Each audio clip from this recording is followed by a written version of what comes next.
अभिषेक मिश्रा लिखते हैं, प्रणाम प्रभु। विश्वरूप दर्शन अर्जुन के ऊपर एक सम्मोहन का प्रयोग था। आपकी इस देशना ने श्री कृष्ण को जैसे फिक्शनल एंटिटी और मंदिरों से दूर कर जन सामान्य के बिल्कुल निकट कर दिया। इस पर कुछ कहने का अनुग्रह करें। अभिषेक, यही आवश्यक है और यही मूल्यवान है। कोई भी बुद्ध हो, कृष्ण हो, जीसस हो, लाओ त्सु हो, कोई भी नाम हम लेते चले जाएं, वो तभी काम के हैं जब हमारे निकट हैं। हमारे निकट हैं, वही उनका मूल्य है। श्री कृष्ण का गौरव इस बात में नहीं है कि वो कोई परमात्मा बना बनाया धरती पर आ गया, तो उनका भी कोई गौरव नहीं रह जाता।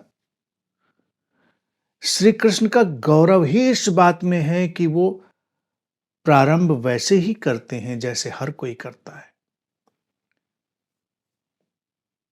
लेकिन अपने भीतर की जो गहराइयां हैं, ऊंचाइयां हैं, उनको पार करते हुए चेतना के उस शिखर पर वो पहुंचते हैं कि परमात्मा जैसे लगने लगते हैं। ये प्रत्येक मनुष्य की यात्रा है, और अगर वो प्रत्येक मनुष्य की यात्रा ना हो तो हमारे किस काम की?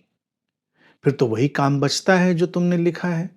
मंदिरों में मूर्तियां रखो, पूजा करो, घुटने टेको, प्रार्थना करो, रो, गिड़गिड़ाओ, श्री कृष्ण आकर मेरा उद्धार करो, कल्याण करो, मुझे बचाओ, मुझे ज्ञान दो।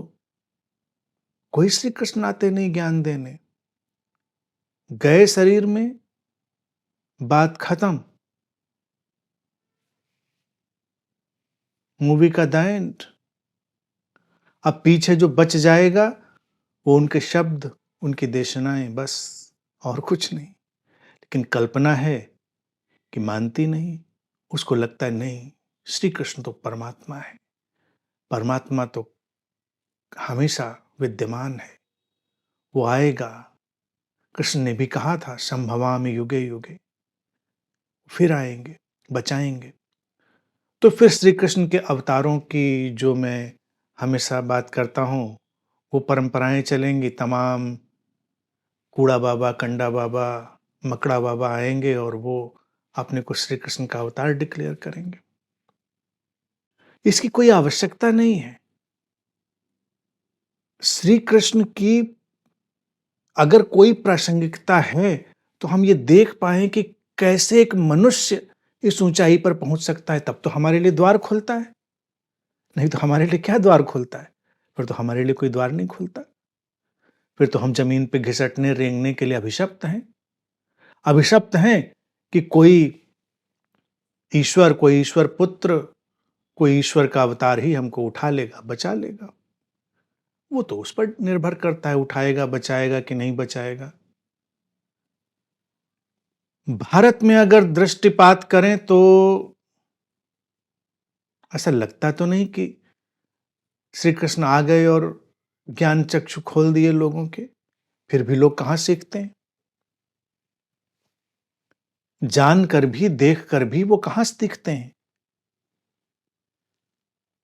तो मैं हमेशा ये कहता हूं कि गुरुओं का, बुद्धों का महत्व ही है जब वो हमारे निकट हों।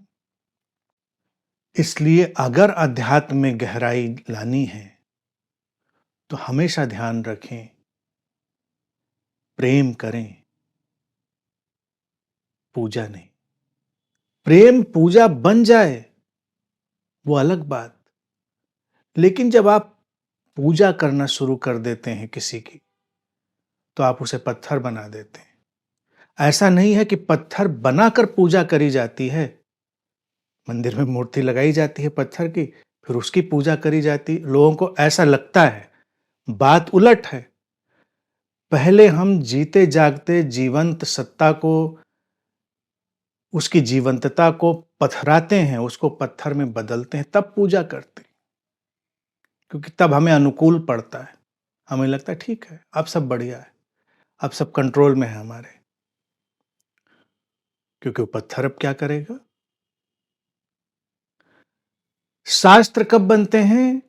जब बुद्धों के जीवंत शब्दों की, उनके शब्दों के भीतर जलती आग की सारी शक्ति को समाप्त कर उन्हें राख बना दिया जाता है, तब शास्त्र बनते हैं। अब शास्त्र तो हमारे डिस्पोजल पर है। शास्त्रों को हमें व्याख्यायित करना है, इंटरप्रेट करना है। वो बेचारे क्या करेंगे? वो मृत पुस्तकें हो जाती हैं। बुद्ध जब जीवित होते हैं, कृष्ण जैसे लोग जब जीवित होते हैं, उनके शब्द जीवंत शास्त्र होते हैं। क्योंकि वो नदी की तरह प्रतिपल बह रहे हैं, हमारी मुट्ठी में नहीं बंधेंगे। हम एक मुट्ठी बांधेंगे, उधर से नदी का पानी अलग बह जाएगा। वो जलती आग जैसे हैं, आग को तो पकड़ना बड़ा मुश्किल है। पानी में तो मुट्ठी डाल भी दो, आग में तो क्या डालोगे? तो उस समय लोग उनसे कतराते हैं, कन्नी काटते हैं, उस समय दुश्मनी बनाते हैं, सूली सजाते हैं, कांटे सजाते हैं, पत्थर मारते हैं, गालियां देते हैं। जब वो जीवित होते हैं, श्री कृष्ण को भी यही सब मिला। ये मत सोचो श्री कृष्ण जैसे आज मंदिरों में लोग लहालोट हुए जाते हैं, ऐसे उनके जीते जी लोग हर्षित उल्लसित थे, ऐसा नहीं था। कुछ उनके चंद मित्र थे, प्रेमी थे, बाकी घनघोर दुश्मनी करने वाले लोग, अविश्वास करने वाले लोग, उन्हें दुष्ट समझने वाले लोग थे। कमी थोड़ी थी उनकी, अधिकता थी। तो इसलिए मैं ये कभी नहीं चाहता कि किसी भी बुद्ध को इस रूप में डालो कि उनके मंदिर बनाकर पूजा शुरू करो, फिर तो मार दिया तुम। उनका मंदिर अगर बनना है तो दिल में बनाओ, कम से कम धड़कें तो। तुम्हारा दिल धड़के तो वो भी धड़कें, वो धड़कें तो जीवन का मंदिर बनेगा। मंदिर में पड़ी हुई धूल खाती मूर्ति का क्या करना? दिल में मंदिर बनाओगे तो अपने रक्त से उन्हें स्नान कराओगे, जीवन से। दिल में बहता हुआ रक्त का झरना निरंतर स्नान करा रहा है, इससे बड़ा अभिषेक क्या होगा? किसी भी गुरु का, बुद्ध का अभिषेक करना है तो उसे अपने हृदय में विराजित करो, और तब तुम्हारा रक्त अभिषेक करेगा। रक्त अर्थात तुम्हारे प्राण, धड़कन, जीवन, प्रेजेंस, अलाइवनेस। तो हमारे काम का है, नहीं तो हमारे क्या काम का? कुछ भी काम का नहीं।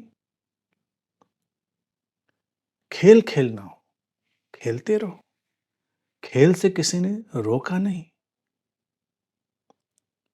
तो ये सारा मेरा कहने का आशय भी रहता है, और मेरे काम करने का ढंग भी यही रहता है कि जीवंत शास्त्र हो सामने, जलती हुई आग हो सामने, जीवन की बहती हुई नदी हो सामने, तब तो कुछ काम का है।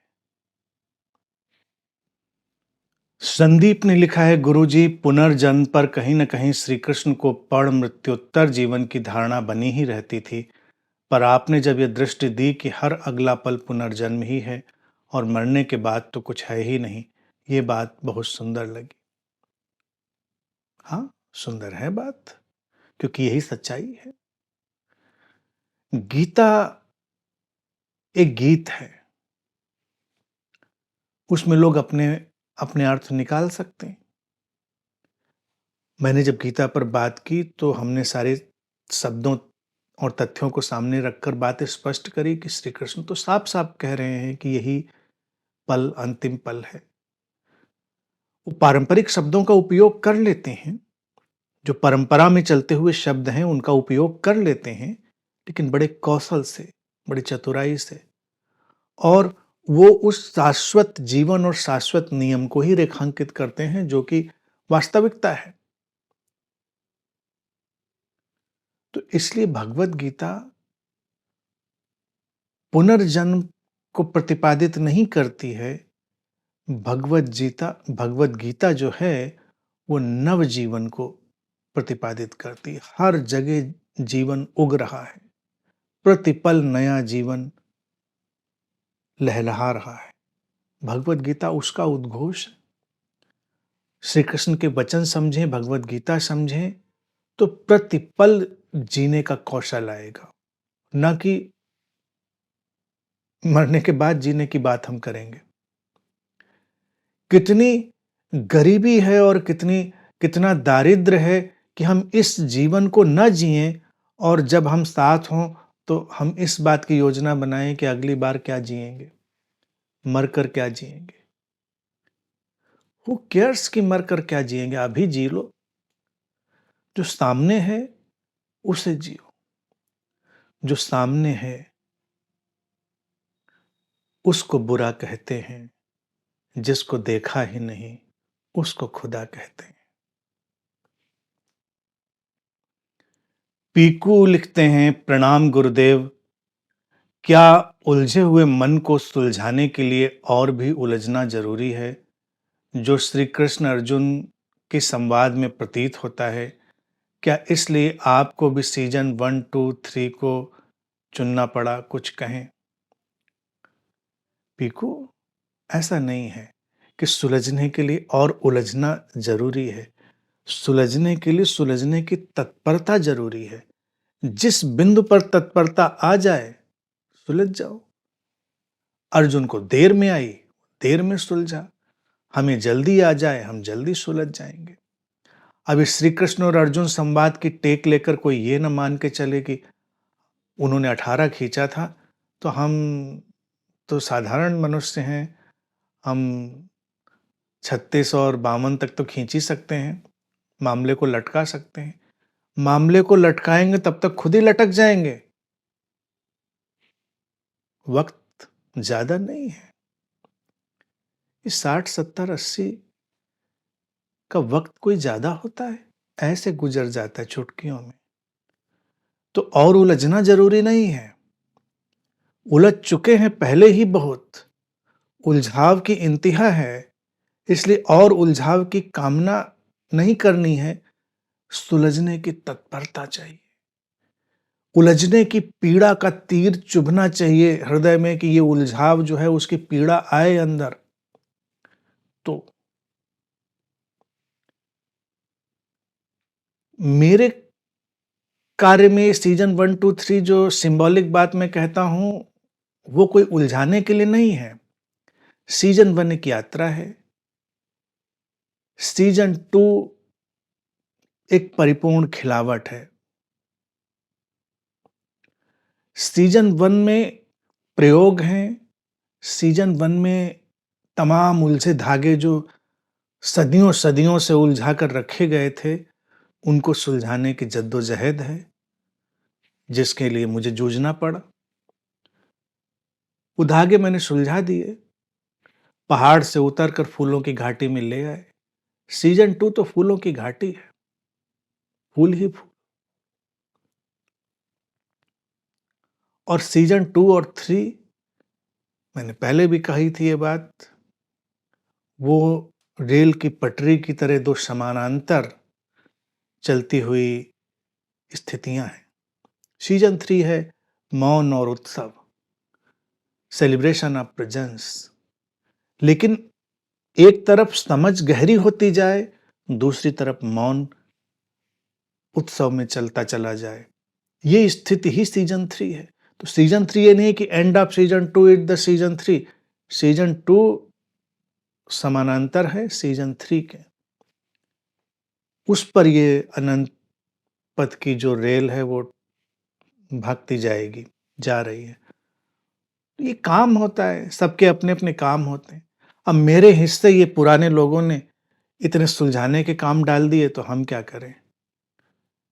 अच्छा खासा समय हमें बर्बाद करना पड़ा सीजन 1 में। पीछे के गुरुओं ने, पीछे के बुद्धों ने ऐसे उलझा उलझा कर गोले फेंके हुए थे कि सुलझाना पड़ा उनको। अस्तित्व तो सबको अपने अपने काम में लाट कर देता है।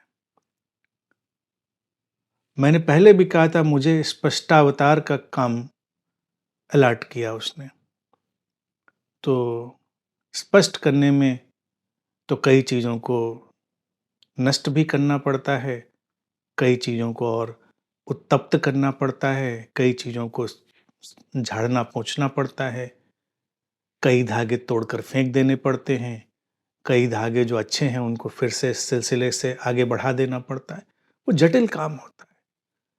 तो सीज़न 1 जितना आप सबको दिखाई देता है उतना ही नहीं, वो तो आइसबर्ग की टिप है जितनी दिखाई देती है।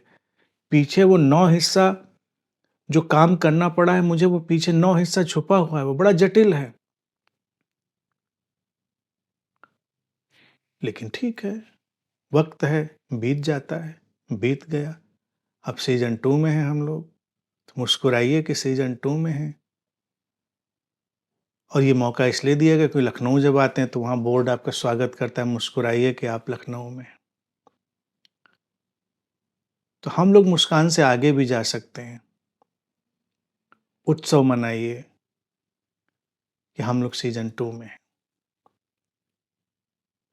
और वो लोग सौभाग्यशाली हैं जो सीज़न 2 में मेरे साथ चल रहे हैं। बात को हल्के में मत लें। कई लोग सोचते हैं अरे काश पहले मिले होते तो मज़ा आ जाता। हाँ, वो भी है था, उसके अलग मज़े थे। लेकिन ये सोचो कि सीज़न 1 के झंझट गए, उसके उत्ताप गए और सीधे फूलों की घाटी में मिलना हो रहा है। तो सीज़न 2 वाले अलग एंगल से बड़े सौभाग्यशाली हैं। देखने जाएँगे तो सौभाग्य के इतने-इतने आयाम हमारे सामने खुलेंगे कि हम सोच नहीं सकते। तो ये अभी तो ऐसा ही है। अर्चना कौशिक ने लिखा है, नमन प्रभु, क्या जीने की त्वरा जैसा कुछ होता है जो मनुष्य को एक अलग ही आयाम में ले जाता है? ऐसा मनुष्य तड़पता भी अधिक है और अज्ञात में छलांग लगाने को भी तत्पर होता है। और क्या सत्य की अभिप्सा गहरे में प्रेम की ही अभिप्सा है? जीने की त्वरा इंटेंसिटी जैसी चीज तो है, और ये है समझ पर आधारित, अवेकनिंग पर। जीवन को जब कोई देखता है, जीवन की क्षणभंगुरता को देखता है, जीवन की सीमितता को, उसकी लिमिटेशन को देखता है, तो त्वरा पैदा होती है। जैसे बार-बार अगर हम अपने को याद दिलाएं कि छोटा-सा जीवन है, हमको हजारों साल नहीं मिले हुए हैं, जिस तरह से हम बेवकूफ़ियों में, बेहोशी में जीवन जीते चले जा रहे हैं, हजारों साल का जीवन नहीं मिला। स्टाइल से तो यही लगता है, हमारे लाइफ़स्टाइल से, जीने के तरीके से तो यही लगता है 1000-2000 साल का जीवन होगा। इतने प्रमाद में, आलस्य में हम उसको जिएँ, तो बहुत बड़ा कम है। तो सबसे अच्छा एटीट्यूड तो मैं हमेशा मित्रों को कहता रहा हूँ कि यही है कि हर पल आखिरी पल हो सकता है। हर पल आखिरी पल हो सकता है, ये जानकर जिएँ, तो जीवन में एक त्वरा आ जाती है। हम नॉन एसेंशियल में फिर उलझते नहीं।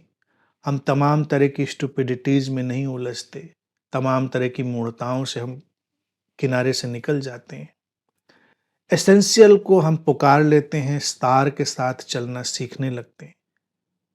तो वो तो है, लेकिन उसके लिए, त्वरा के लिए कुछ ऐसा थोड़ा ही है कि अपने सिर में बाल की बत्ती बना के आग लगा देंगे तो हम जल्दी त्वरा में चले जाएँगे। कहते हैं ना, burn your candle from both sides. तो क्या करेंगे लोग? आग लगा लें। त्वरा कैसे लाएँगे? कूद पड़े कहीं से। कभी सड़क के किनारे बैठ कर देखो, घर अगर सड़क के किनारे हो तो बड़ा अच्छा, जैसे अनंत अपना है, कभी टेरेस पे या कभी हम बैठते थे। नहीं घर है तो कहीं किसी मॉल चले जाओ, किसी चौराहे के किनारे बैठ कर देखो।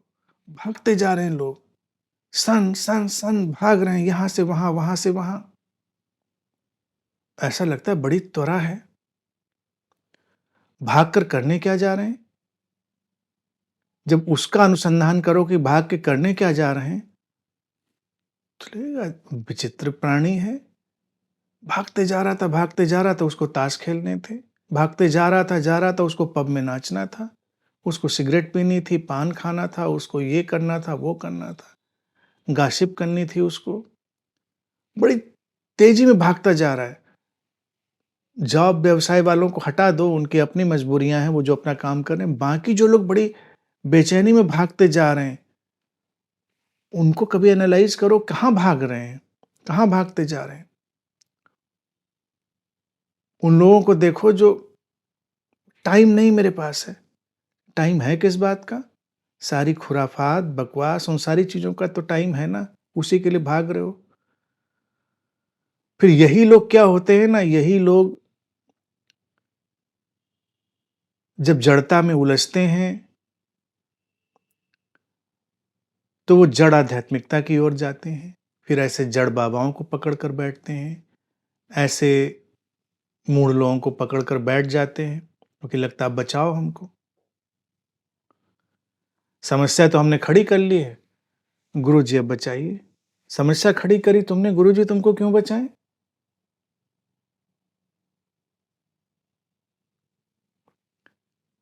भारत में अगर हम देखें तो गुरुओं को एक अलग ही काम पे लगा दिया है लोगों ने। उपद्रव खुराफात करने का जिम्मा उनका है, आम जनता का, और उसे उबारने का काम गुरुओं का है। गुरु नहीं हो गए, म्यूनिसिपैलिटी कारपोरेशन हो गए, सफाई करते रहे हमेशा। लेकिन गुरु लोग कर रहे हैं खुशी खुशी, आओ हम करते हैं, बताते हैं, तो सबका कारोबार चल रहा है। फिर पूछा है कि क्या सत्य की अभिप्सा गहरे में प्रेम की ही अभिप्सा है? अर्चना जी, जीवन प्रेम की ही अभिप्सा रखता है, सत्य की नहीं रखता। इसीलिए जब हमने 4 आध्यात्मिक स्तंभों की मुख्य बात करी, तो हमने उसमें सत्य नहीं रखा, उसमें प्रेम रखा मैंने। जीवन अंतर्निहित प्रेम की पुकार है।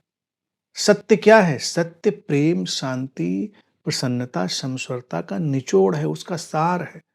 उनके माध्यम से जो समझ लिया गया वो सत्य है। सत्य कोई अलग से एंटिटी नहीं है, सत्य कोई व्याख्या, कोई ज्ञान की अलग पोटली नहीं है। प्रेम के गहनतम तलों में प्रवेश ही सत्य के नए धरातलों को उद्घाटित करता है। प्रेम की पुकार क्या है, पहले इसे समझें। प्रेम की पुकार है सीमाओं को मिटा देने की चाह। व्यक्ति अपने सीमित अस्तित्व से जब पीड़ित होता है, अपने पर्सनलाइजेशन से वो पीड़ित होता है, वैयक्तिकरण से, तो वो इम्पर्सनलाइजेशन के, निर्वैयक्तिकरण के थोड़े फासले बड़े करता है।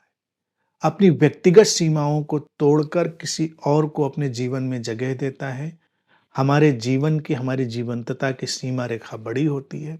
इसीलिए प्रेम का सुख हमको ऐसा लगता है कि हमको कुछ बड़ा कर दिया, हम कुछ इनलार्ज हो गए, एक्सपैंड हो गए, विकसित, विस्तारित हो गए, क्योंकि सीमा पिघली और कोई और सीमा में जा मिली, विस्तार हो गया। यही विस्तार अगर होते होते होते होते अनंत विस्तार में चला जाए, तो वो प्रेम की गहनतम अवस्था हो गई। और जब ये प्रेम की एक दूसरे में पिघलने की अवस्थाएं हम देखेंगे, तो सत्य क्या उद्घाटित होगा? इंटरकनेक्टेड, इंटरडिपेंडेंट जीवन, अंतर संबंधित, अंतर्निर्भर जीवन की एक व्यवस्था, जो कि है वही जीवन का नियम है। प्रेम के गहरे तलों को जानते जानते ही जीवन के तमाम सत्य उद्घाटित होने लगते हैं। व्यक्ति से निर्वैयक्त की यात्रा प्रारंभ हो जाती है। करुणा का विस्तार होने लगता है। स्वार्थ की दीवारें ढहने लगती हैं। हमारे मन के रंग परिमार्जित होने लगते हैं, निखरने लगते हैं। हमारे भीतर की सृजनात्मकताएं जो सोई पड़ी थी, वो जागने लगती। वही तो सत्य है। सत्य और क्या करेगा? लोग सोचते हैं सत्य का अनुसंधान कर लेंगे तो सीधा काम फिर यही करेंगे, कहीं सिंहासन डालकर, बड़ी कुर्सी डालकर प्रवचन देंगे, गुरु बन जाएंगे। सत्य के खोजी अक्सर पतित होते हैं जब, तो गुरु बन जाते हैं। बाजार में जाओगे तो 99% वो लोग जो गुरु दिखाई देते हैं, वो गुरु नहीं है, वो सत्य की खोज में गिर गए। गिर गए तो क्या करें? रपट पड़े तब हर गंगा। कहावत कही जाती है ना, रपट पड़, गंगा नहाने नहीं गए थे गंगा में देखने झांकने, पानी कैसे बह रहा है कैसे बहता है, रपट पड़े यानी फिसल गए। तो नारा लगा दिया हर गंगा, रपट पड़े तब हर गंगा। तो वो लोग गुरु बन जाते हैं, प्रवचन देने लगते हैं, सत्य क्या है, जीवन का सत्य क्या है, जीवन का उद्देश्य क्या है, जीवन की ऊंचाई क्या है, जीवन की नीचाई क्या है, वो तो सब किताबों में लिखा है। कुछ दिनों में तो जब एआई और एजीआई सब आ जाएंगे तो एक क्लिक में सब प्रवचन वैसे ही आ जाएगा सामने, कोई मुश्किल तो होने वाली नहीं उन प्रवचनों में। लेकिन प्रेम की तो गुत्थी हमेशा वही रहेगी, वो किसी भी एआई एजीआई का बटन दबा के प्रेम नहीं सक्रिय होगा, कितना भी बटन दबा लो, प्रेम का एल्गोरिथम नहीं बनेगा। या कि बन जाएगा? नहीं बनेगा। कितना भी सोच ले हम, टेक्नोलॉजी को कितना भी एडवांस कर ले, वो प्रेम का गणित, प्रेम की एक्टिंग, प्रेम का अभिनय, वो सब तो ला सकते हैं, लेकिन प्रेम की वो शाश्वत अनुगूंज जब व्यक्ति मिट जाता है, इसीलिए वास्तविक प्रेम में जाने से भी लोग डरते हैं। वो प्रेम का अपना एक इंडिविजुअल वर्जन बनाते हैं। बहुत महत्वपूर्ण बात है, इसको समझना गहराई से, कि प्रेम की हवाएं जब चलती हैं तो वो हमको उड़ा ले जाने के लिए आती हैं, हमारे तिनका तिनका बनाए व्यक्तित्व को, हमारे उस अहंकार के घोंसले को वो उड़ा देने के लिए तत्पर हो जाती हैं। लेकिन हम घोंसले को अहंकार के तोड़ने नहीं देना चाहते, अपनी वैयक्तिकता को तो हम बचा ही लेना चाहते हैं। तो हम उन प्रेम की हवाओं को फिर प्रेम की हवाएं नहीं रहने देते, हम उनका अपना कोई वर्जन बनाते हैं। जैसे हमारे कमरे में लगा कोई एसी, हमारे कमरे में लगा कोई पंखा जिसका रेगुलेटर हमारे हाथ में हो, तो हम तृप्त रहते हैं, ऑन ऑफ कर लेते हैं अपने हिसाब से। प्रेम की आंधी जब पकड़ती है तो ऑन ऑफ का स्विच तो अस्तित्व के पास है, हमारे पास नहीं है, वो हमको उड़ा ले जाती है। इसीलिए प्रेम उतना ही खतरनाक है जितना मृत्यु, और लोग प्रेम से आकर्षित होते हैं लेकिन प्रेम से डरते भी बहुत हैं। प्रेम में छोड़ते नहीं अपने को, वो प्रेम में अपने को पकड़ते हैं। प्रेम की आंधियों में अगर हम उड़ जाएं तो क्या बचेगा? सत्य ही तो बचेगा। सत्य क्या है? निर्वैयक्तिक सत्ता। वैयक्तिक ताश का महल जो हमने बनाया था वो प्रेम की आंधी उड़ा देती है। इसलिए कभी कभी ही कोई वास्तविक प्रेम में उतरता है, नहीं तो वो प्रेम के अपने वर्जन में उतरता है। उसका सेल्फ क्रिएटेड एक वर्जन होता है प्रेम का, इंसुलेटेड, ट्रांसलेटेड।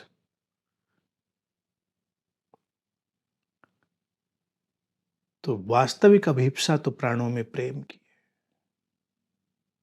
वास्तविक अभिप्सा तो प्राणों में फिर शांति की है, प्रसन्नता की है, समसरता की है, और कोई अभिप्सा है ही नहीं। कोई पूछे इनलाइटनमेंट,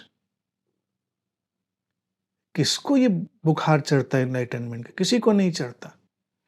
हर शरीर मन प्रसन्नता के आत्यंतिक धरातल पर जाना चाहता है, बेशर्त प्रसन्नता के वातायन खोलना चाहता है। हर शरीर मन शांति के समंदर में तैरना चाहता है, और इनका कल्मिनेशन, इनकी फ्लावरिंग, इनकी खिलावट, उसी को हम इनलाइटनमेंट कहते हैं। इनलाइटनमेंट कोई अलग ट्रॉफी, अलग कप नहीं है जिसको हम उठा कर ले आएंगे। तो इसलिए हम अगर सचमुच में एक सीकर की तरह जाएंगे आध्यात्मिक यात्रा में, तो हमें एनलाइटनमेंट की भी परवाह नहीं, हमें सत्य की भी परवाह नहीं, हमें परवाह है प्रेम की, हमारे जीवन में रचे बसे खिले। हमें परवाह है अपने जीवन में आती शांति की, आए और बहा ले जाए। प्रसन्नता जो हमारे वैयक्तिक ढांचों को बहा ले जाए, तो फिर जो बचेगा वही सत्य होगा, फिर जो बचेगा वही ब्रह्म होगा।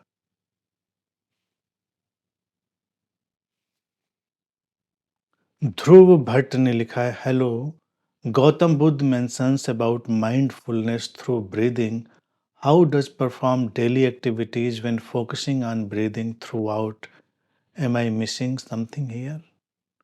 कहते हैं कि गौतम बुद्ध ने सचेतनता के लिए विपश्यना ध्यान की विधि दी थी, अपने सांसों पर अवधान करने की, ध्यान करने की।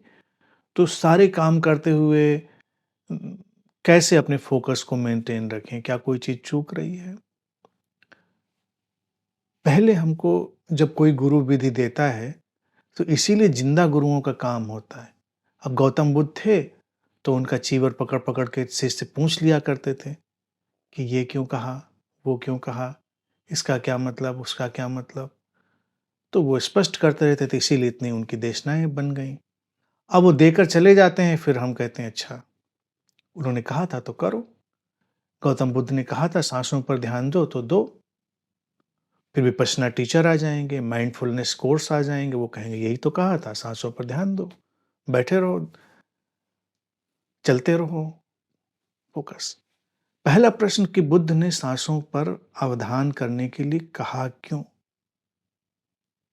इसको समझो तो गुत्थी हल हो जाती है और ध्यान का समाधान मिल जाता है।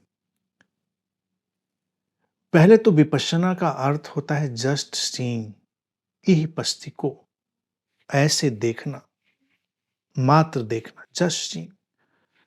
सांसें जीवन हैं, आती सांस, जाती सांस, इसकी लय पर ही जीवन खड़ा है।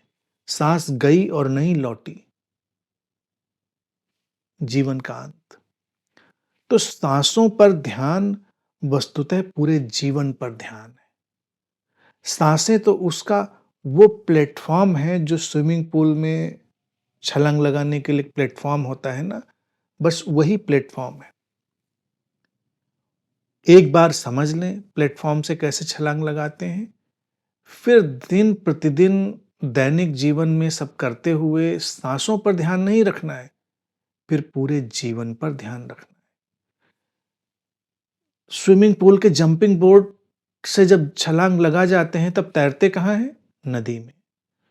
तो जब सांसों के जंपिंग बोर्ड से छलांग लगा जाते हैं तो कहाँ जाएंगे? जीवन की नदी में। अच्छा है कि वो स्विमिंग पूल नहीं है, नदी है जीवन की। तो अपने एक एक कृत्य, उठने बैठने चलने बोलने सबके प्रति सचेतन रहो, जागरूक रहो, सचेतनता की रोशनी से भरे रहो। वो विपश्यना होगी। विपश्यना ये नहीं होगी कि काम कर रहे हैं कुछ, लगा रहे हैं ध्यान सांसों पे, फिर लगा काम तो चूक गए, फिर लगा कि सांस चूक गए।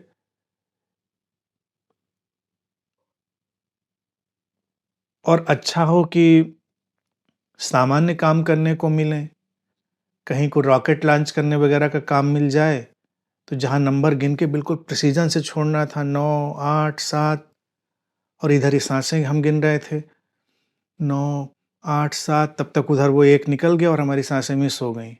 निकल लो, हो गई विपश्यना, रॉकेट जाके गिरा समंदर में झम से। तो वहां पर विपश्यना कैसे होगी? उस प्रोसेस में फोकस्ड हो जाओ, वहां जो 9, 8, 7 चल रहा है उसमें पूरी तरह चौकन्ने जागरूक, हो गई विपश्यना। अपने किचन में गए एक प्याला चाय बनाने, पानी रखने से, पत्ती डालने से, दूध डालने से और जो भी आप डालते हो, सचेतन रहिए। और सचेतनता भी बुझी-बुझी, मरी-मरी नहीं होनी चाहिए। सचेतनता में प्रेम के छींटे होने चाहिए। सचेतनता में शांति के छींटे होने चाहिए, प्रसन्नता के छींटे होने चाहिए। तो सचेतनता अलाइव हो जाती है, वो माइंडफुलनेस अलाइव हो जाती है। माइंडफुलनेस ऐसी नहीं करनी कि झोले जैसा मुंह लटका के माइंडफुल है।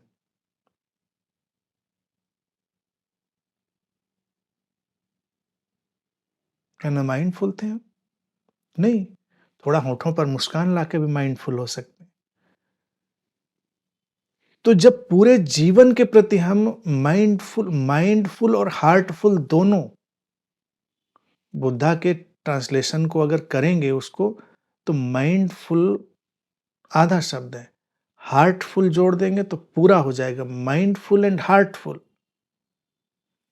Ultimately conscious and joyful. तो विपश्यना हो गई। फिर मौका मिले कभी तो बैठ जाइए घंटे भर, आधे घंटे, फिर अपनी साँसों को ऑब्ज़र्व कर लीजिए, साँसों का संतुलन देख लीजिए, तो वो सहायक होगा। लेकिन साँसों के पीछे नहीं भागना है कि साँसों को पकड़ कर चलना है। उसके लिए जीवन में आधा घंटा, 1 घंटा, हद से हद 2 घंटे, इससे ज़्यादा की ज़रूरत नहीं। इससे ज़्यादा अगर करेंगे तो अतिरेक हो जाएगा। वो और बुद्ध ने हमेशा अतिरेक को मना किया था। बुद्ध ने जब विपश्यना दिया था तो विपश्यना में फिर उन्होंने क्या दिया था विपश्यना? संक्रमण विपश्यना, जागृत विपश्यना, भोजन विपश्यना, सारे शब्द बोले थे उन्होंने कि भोजन करो, भोजन के प्रति जागरूक, चलो संक्रमण, चलते हुए जागरूक, धरती से संवाद, हवाओं से शरीर का संवाद, इन सब के प्रति जागे रहो। तो वो चलते हुए विपश्यना हो गई। विपश्यना प्योर सीइंग, ये अनुवाद दिमाग में बिठा लें। Pure seeing, unconditional, uncontaminated, without any concept, without any belief, just seeing. That is vipassana. Puranjan ने लिखा है कि आपने कहा था कि प्रेम के विपरीत भय है, तो क्या अपने अंदर के भय को अतिक्रमण करने से प्रेम उत्पन्न होगा या भय और प्रेम के बीच संतुलन लेना होगा? ऐसे भय और प्रेम एक दूसरे के काफी नजदीक मालूम होते हैं।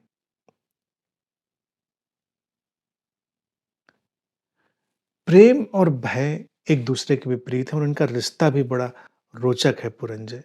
तुम देखोगे कि किसी के प्रेम में हो तो कितने तरह के भय पकड़ लेते हैं। रिजेक्ट हो जाने का भय, उपेक्षित हो जाने का भय, अपने को न समझे जाने का भय, भावनाओं के बिखर जाने का भय, दूर हो जाने का भय, निकट आने का भय, तमाम तरह के भय प्रेम के चारों ओर उगाते हैं। और पहली-पहली बार जब कोई बच्चे प्रेम में पड़ते हैं, लव लेटर लिखना चाहते हैं, अब तो लव लेटर क्या, अब तो सब मैसेजिंग से हो जाता है। लेकिन अभी भी लिखने का मज़ा तो है। तो पिटने का डर कि लव लेटर देने गए तो कहीं पिट ना जाएँ। लड़का गया लड़की को लव लेटर देने, कहीं उसके पिताजी और भाई जी मिल गए, उन्होंने धुन दिया, उसका भय। लड़की देने गई तो उसको अलग तरह के तमाम भय, पकड़े गए तो क्या होगा, ऐसा-वैसा। प्रेम में कितने भय हैं। सामान्य प्रेम में ही देखो भय ही भय हैं। तो क्या करें? भय प्रेम को संकुचित कर रहे होते, ये भी बात सच है। तो प्रेम और भय के बीच अगर चलना हो तो कैसे चलें? भय के बावजूद चलें। जीवन में एक ही शूरवीरता है, वो है भय आए और भय के बावजूद चलें। कई लोग जीवन में इसलिए प्रेमपूर्ण नहीं हो पाते कि बिछड़ना होगा। मिलेंगे तो बिछड़ेंगे। तो वो लोग मिलते नहीं, इतने भयभीत हो जाते हो, कहते नहीं, नहीं मिलेंगे नहीं। अब मिलने आएँगे, बिछड़ना होगा। बिछड़ना हमसे बर्दाश्त नहीं होता। तो मिलने का आनंद भी तो आपको नहीं मिलता। कहीं जाएँ आएँगे तो वहाँ से जाएँगे भी। तो बहुत सारे लोग जो प्रेम को होल्ड करके रखते हैं जीवन में, उनके अपने-अपने भय होते हैं। वो कहते हैं खो जाएगा प्रेम, इसलिए प्रेम में नहीं पड़ेंगे। पहले मिले तो ये सारा जो भय की पैकिंग है, ये तो सारी फ़नी पैकिंग बताई है और बहुत सारे डीपर भय होते हैं। सबसे बड़ा भय होता है प्रेम में क्या? आइडेंटिटी क्राइसिस, सीरियस साइड है।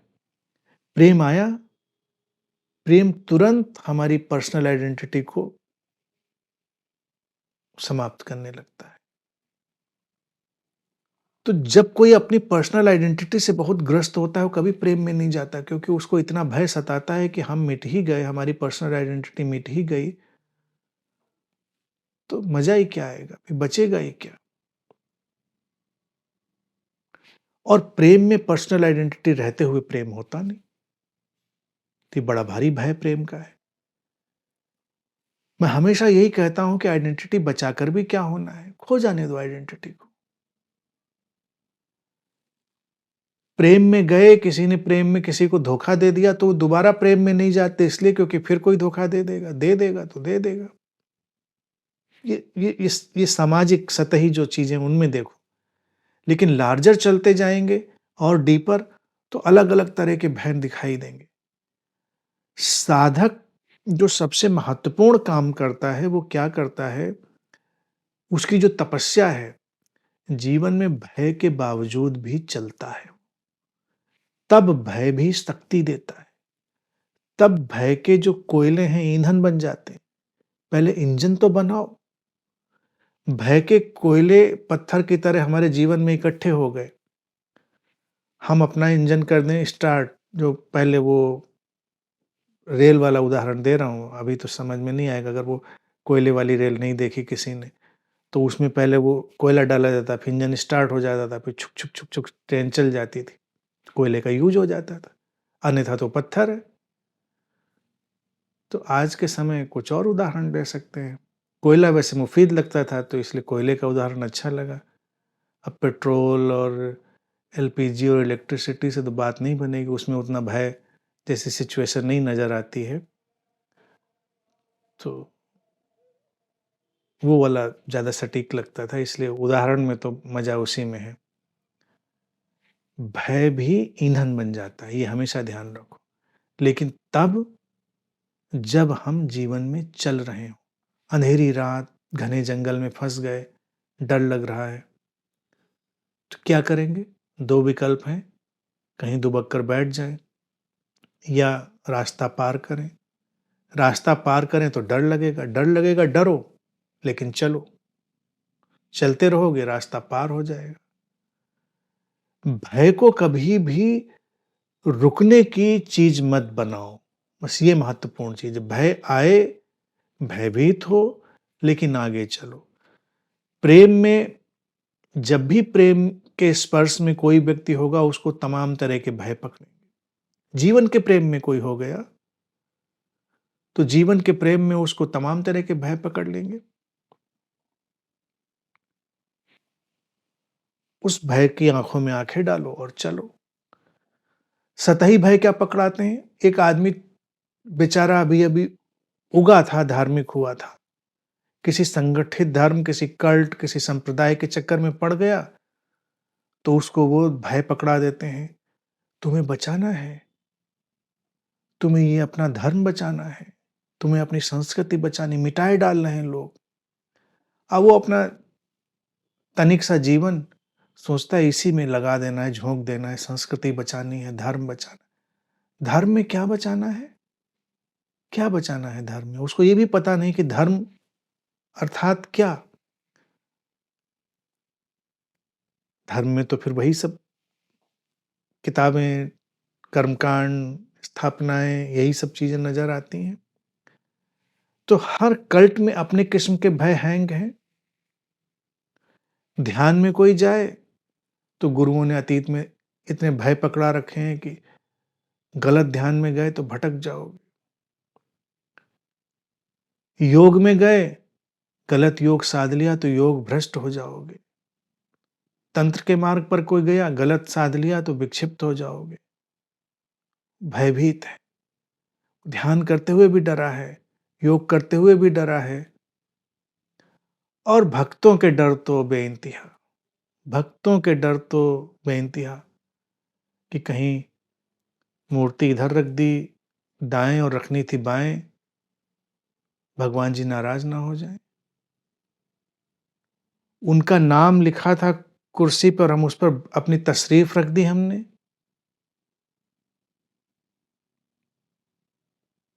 तो मुश्किल तो नहीं आने वाली है, नाराज़ तो नहीं होने वाले। ये जितने भी भक्त टाइप के लोग होते हैं, उनको देखो कभी भी बिंदास और प्रेम के अगाध स्वरूप में नहीं मिलेंगे। भले कितने वो वैसा प्रदर्शित करें, लेकिन उनके उनके अपने भय हैं। प्रेम का शुद्ध रूप भक्ति है और वहाँ कोई भय नहीं। भय तब नहीं होता है जब वैयक्तिकता का मोह नहीं रहता। कौन भक्त, कौन भक्ति, कौन आराधक, कौन आराध्य। तो भय के धरातल को देखना और उससे गुजर जाना बिना किसी तर्क वितर्क के कि भय का हम क्या करें। तो भय ईंधन बन जाएगा, भय शक्ति बन जाएगा और वो हमारे स्व से स्व की यात्रा में पूरी तरह सहायक हो जाए। इस पड़ाव पर इनलाइटेंड पोएट्री में कृष्णा जी की एक कविता सुने और उस पर कुछ बातें। बातें, बातें तो बस बातें हैं, ऐसे रख दो या वैसे रख दो। रखने का कौशल हो तो, रखने का कौशल हो तो दिन को रात, रात को दिन लिख दो। बातें जैसी हैं, बातें जैसी हैं उनको बस वैसा ही रहने दो। मत तोड़ो शाखों से अभी अभी खिले इन फूलों को, इनको अभी कुछ देर रहने दो। मत बांधो बांध कोई जीवन की सरिता को, यूं ही बहने दो। अंतर मन के पास बहुत है कहने को, अंतर मन के पास बहुत है कहने को, मत रोको उसको, सब कुछ कहने दो।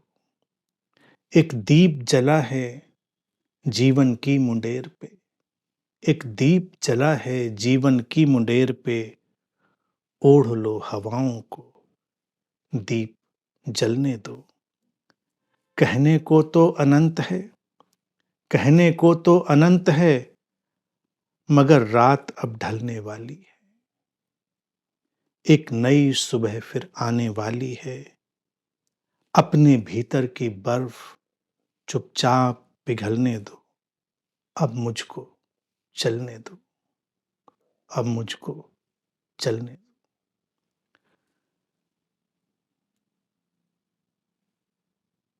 ये है विशुद्ध अध्यात्म के स्तार को इंगित करती पंक्तियां। बातों की बातें नहीं, अध्यात्म का स्तार बातें नहीं है। बातों का क्या करेंगे?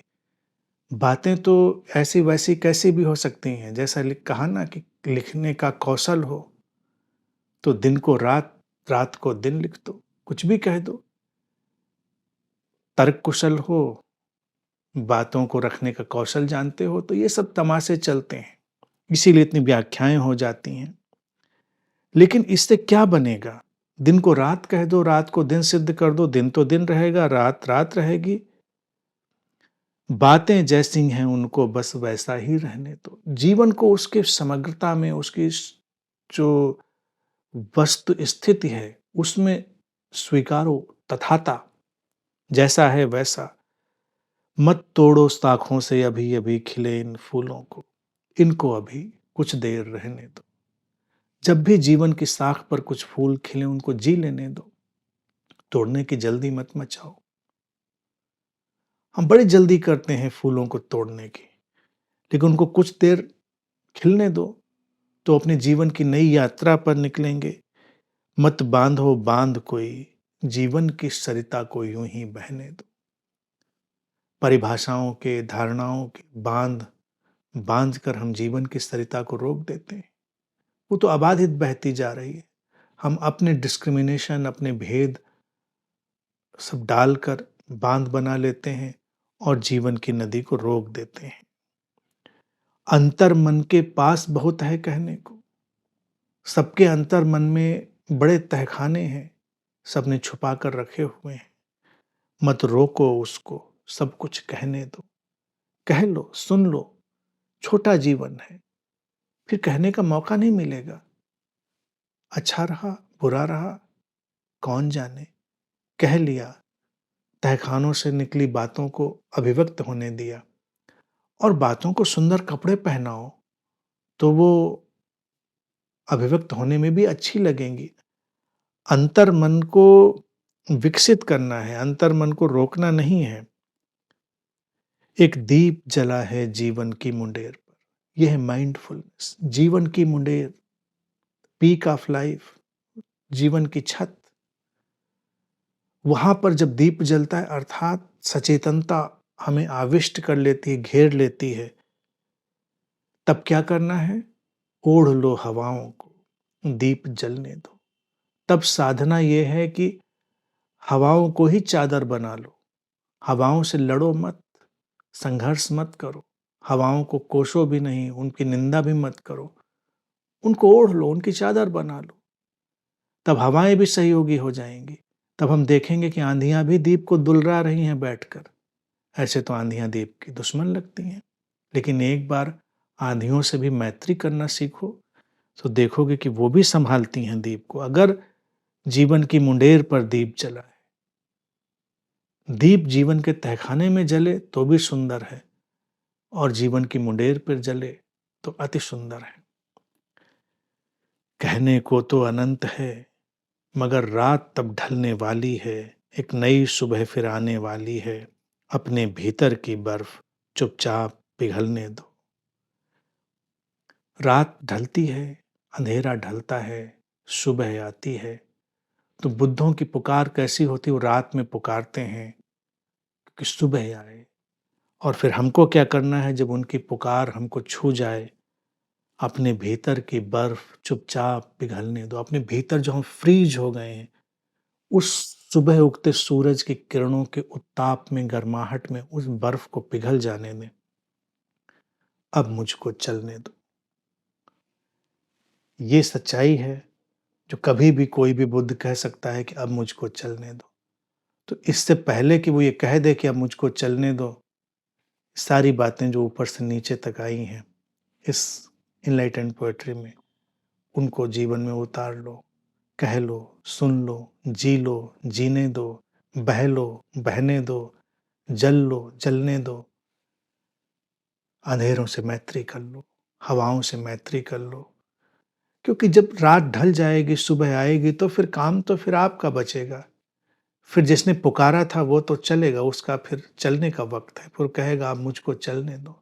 फिर कोई रात पुकारेगी, फिर उस रात में वो आवाज़ देगा, फिर उस रात में दीप जलाने का आयोजन होगा, फिर वहाँ सुबह आएगी, फिर वहाँ से वो मुसाफिर चल देगा, फिर कोई रात पुकारेगी। तो बुद्धों को तो ऐसे ही चलना होता है, रातें पुकारती हैं, चल देते हैं। लेकिन ये रात जहाँ उन्होंने पुकारा होता है, उनके साथ चल लो। नहीं चलोगे तो भी एक दिन उनका काम पूरा होगा, रात ढल जाएगी, सुबह आ जाएगी, और वो एक दिन कह देंगे कि अब मुझको चलने दो। अनंत देविना ने लिखा है, मन दिखता है कभी कभी कि उलझ रहा है, पर फिर भी उलझता चला जाता है, क्योंकि शायद सुलझना नहीं सीखा। पीड़ा भी होती है और कुछ करने के लिए भी नहीं होता सिवाय इंतजार के। कृपया कुछ कहें।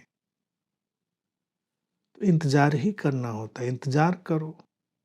उलझता है उलझने दो, सुलझता है सुलझने दो, होने तो दो कुछ। हम हर चीज में बाधा डालते हैं। कई बार उलझ के सुलझना ही प्रक्रिया का हिस्सा हो सकता है, और कई बार सुलझ के उलझना भी प्रक्रिया का हिस्सा हो सकता है। तो never stop the process. Process किसी को नहीं पता, प्रक्रिया किसी को नहीं पता। हर व्यक्ति के पास ये जो प्रक्रिया है, ये प्रोसेस है, अपने यूनिक ढंग से आता है, अपने अनूठे ढंग से आता है। तो उसका वैसे ही स्वागत करो। सिवाय इंतजार के जब लिखा जाता है, तो इंतजार तो बहुत बड़ी साधना है, प्रतीक्षा बहुत बड़ी साधना है। उसको ऐसे मत सोचो कि इंतजार करना कोई बेकार का काम है। इंतजार का सुख कभी देखो। कोई प्रिय आने वाला हो या उससे हम मिलने वाले हों, तो जो बीच में इंतजार होता है वो कितना सुखद होता है। हालांकि पीड़ित भी करता है, लेकिन सुखद भी होता है। ऐसे ही जब जीवन में बदलाव आने वाला हो, तो इंतजार में उतरना, कितना सुखद होता है। तपस्या भी है, लेकिन समस्या नहीं है। हर समस्या को तपस्या समझो, तो जीवन में कोई उलझन नहीं होगी। अनंत देवीना ने लिखा, आज का सेशन ऐसा लग रहा है जैसे माँ के पास हो और वो संभाल रही हैं। Like I am here, don't worry. Don't worry, माएँ संभालती भी हैं और चपत भी लगाती हैं, ये हमेशा ध्यान रखो। तो जब माँ के पास हो तो दोनों बातों के लिए तैयार रहो। संभाला भी जाएगा और शरारत करोगे तो और कायदे से संभाला जाएगा। अनुज कुमार ने लिखा है, प्रणाम गुरुदेव, आपका होना मेरे जीवन में सारे अनुभवों को महिमा मंडित करने की मन की छद्म कला स्वयं ही भस्मासुर का सजगता पूर्वक अपने सिर पर हाथ रखने जैसा अनुभूति हो रही है। रख लो, भस्म हो जाओ। यही तो सारी डिवाइस है।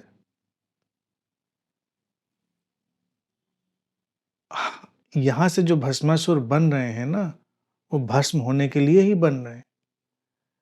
फिर जब ये हमारा इंडिविजुअल भस्म हो जाएगा तो वहां से कुछ नया निकलेगा।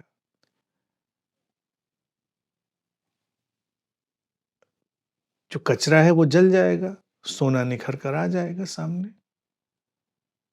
अब इसको असुर मत समझो कि भस्मासुर है, बन गया है।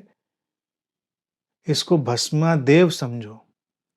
ये जो बन गया है ना, जो जो ये कह रहा है कि अपने सिर पर हाथ रखेंगे तो भस्म हो जाएंगे, ये भस्मादेव है। और मैं अनंत पद के हर मित्र को ये कला सिखाना चाहता हूँ, स्वयं को भस्म कर देने की, ताकि उनके भीतर का जो देवत्व है वो निखर कर उभर कर सामने आ जाए। उनकी व्यक्तिगत धारणाएं, उनकी व्यक्तिगत सीमाएं, उनके व्यक्तिगत आरोपण, वो सब भस्म हो जाएं। उसके साथ ही उनकी व्यक्तिगत सीमाएं, व्यक्तिगत भय, वो सब भस्म हो जाएंगे। तो ऐसी भस्मीभूत भस्मारती के लिए हम सबको तैयार रहना चाहिए। भस्मारती वो नहीं है जो किसी शमशान से लाकर और किसी मंदिर में सुबह सुबह उपद्रव करके लोग कर लेते हैं। भस्मारती है अपनी ही भस्म से अपनी आरती उतार लेना। पहले अपने को भस्म करो, अपने जो भी सीमाओं और वैयक्तिकताओं से बने ताने बाने हैं उनको भस्म करो। उस भस्म को सेलिब्रेट करो। That is the device. वही एक तरीका है और वही असली भस्म आरती है, ये ध्यान रखिएगा। पुरंजय ने लिखा है, आपने जूम सेशन में मुझे कहा था कि श्रद्धा की चढ़ाई से गुजर कर ही समझ का जन्म होगा। इसको और स्पष्ट करने की कृपा करें प्रभु। तुमने पूछा था कि मेरा मार्ग क्या है, श्रद्धा का या समझ का। तो मैंने कहा श्रद्धा में डूबो, जीवन के प्रति श्रद्धा में डूबो, जीवन को अंगीकार करो, जीवन के साथ बहो और फिर जीवन ही समझ को लेकर आएगा। समझ के पीछे नहीं भागना है, अपने हृदय के द्वार खोल देने, जीवन का पूरा अंगीकार कर लेना है। और तब हम देखेंगे कि जीवन हमें हर तरफ से संभाल रहा है। जीवन एक बड़ी जीवंत सत्ता है, अस्तित्व एक बड़ी जीवंत सत्ता है। जब हम पूरी श्रद्धा में उसमें डूबते हैं तो वो हमको चारों तरफ से संभाल लेता है। और फिर उस संभाले जाने से हमारे भीतर कई तरह की समझ आविर्भूत होती हैं, प्रकट होती हैं। तो इसीलिए मैंने कहा था कि समझ आए तो समझ को संभालते रहो, ये नहीं कि समझ पे ध्यान नहीं देना है। लेकिन मूल बात है श्रद्धापूर्ण जीवन जीना, प्रेमपूर्ण जीवन जीना। प्रेमपूर्ण और श्रद्धापूर्ण जीवन जियोगे तो वही तुम्हारे लिए समझ के नए नए द्वार खोलेगा। ये मैकेनिज्म है, ये कीमिया है। रवि तोमर लिखते हैं, प्रणाम गुरुदेव, सचेतन या अचेतन हम मजबूर ही हैं कर्म करने को। हम बस परिणाम की चिंता व कर्म बंधन से मुक्त हो सकते हैं, जो कि हम हैं ही। कृष्ण की संगत में यही घटता है, कृपया कुछ कहें गुरुदेव। सचेतनता में मुक्ति, शांति व प्रेम में चलना है, इसीलिए आप कहते हैं हु केयर्स।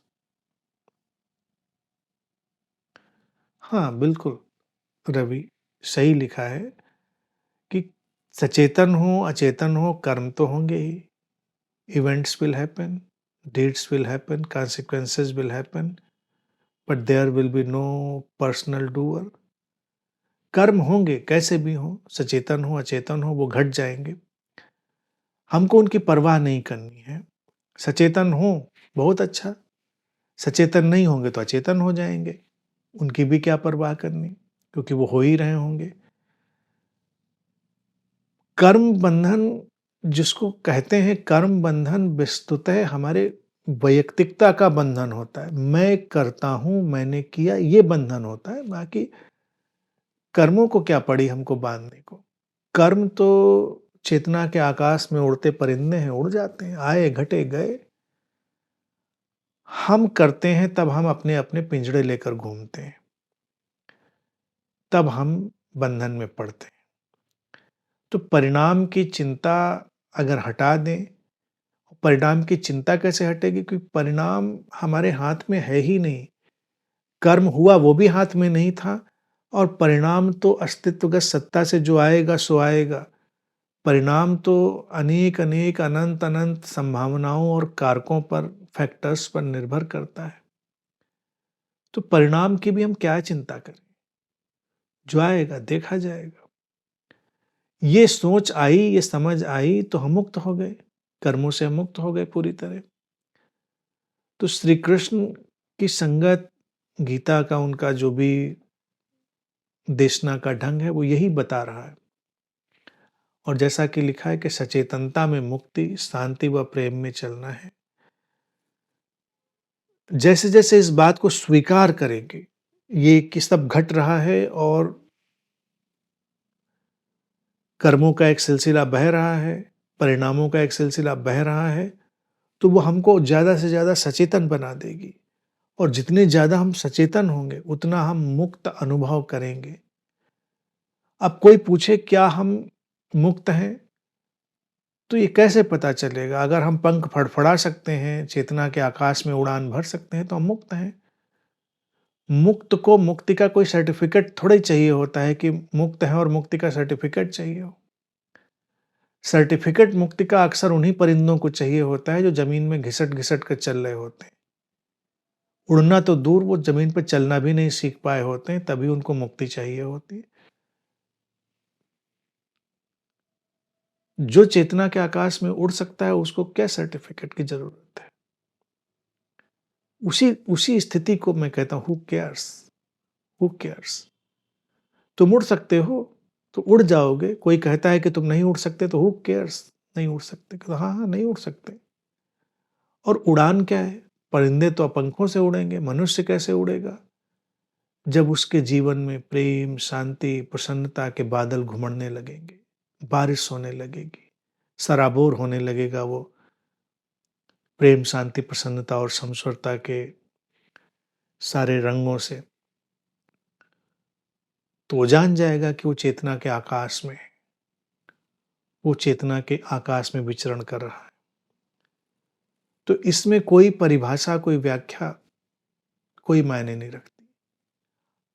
तुम्हारे जीवन में ये चारों चीज़ें बरसने लग जाएँ और कोई शास्त्र, कोई किताब उसके विरोध में कोई बात कह दे, तो हू केयर्स? हू केयर्स? और यकीन मानो, ये महामंत्र कोई यूँ ही नहीं मैंने दे दिया, हू केयर्स। किसी के कोई प्रेम में पड़ जाए तो यही बात सबसे पहले उसके ज़बान पर आती, हू केयर्स? ये धर्मों के बंधन, जातियों के बंधन, ये उम्र के बंधन, ये रस्मों-रिवाज के बंधन, ये हमारे तुम्हारे बीच दीवार के बंधन, सबसे पहले प्रेमियों को यह था, हू केयर्स? तुम अपने भीतर शांति के रस में उतर रहे हो। अब चारों तरफ कितना भी उपद्रव चल रहा हो, हू केयर्स? प्रसन्नता की रोशनी ने भर दिया हो, अप्रसन्न बनाने वाले कितने भी कारण, कितने भी फैक्टर जीवन में आ रहे हों, हू केयर्स? तो ये स्वतः स्वतः उभरता है व्यक्ति के भीतर से, ऐसा थोड़ा ही कि मैंने कोई फैब्रिकेट कर दिया हू केयर्स, स्वतः उभरता है। मंत्र वही होते हैं जो स्वतः उभरते हैं, ये स्वतः उभरने वाला मंत्र है। लेकिन पहले सचेतनता के आकाश में उड़े तो सारी चीजें फिर बन जाती हैं। ठीक है?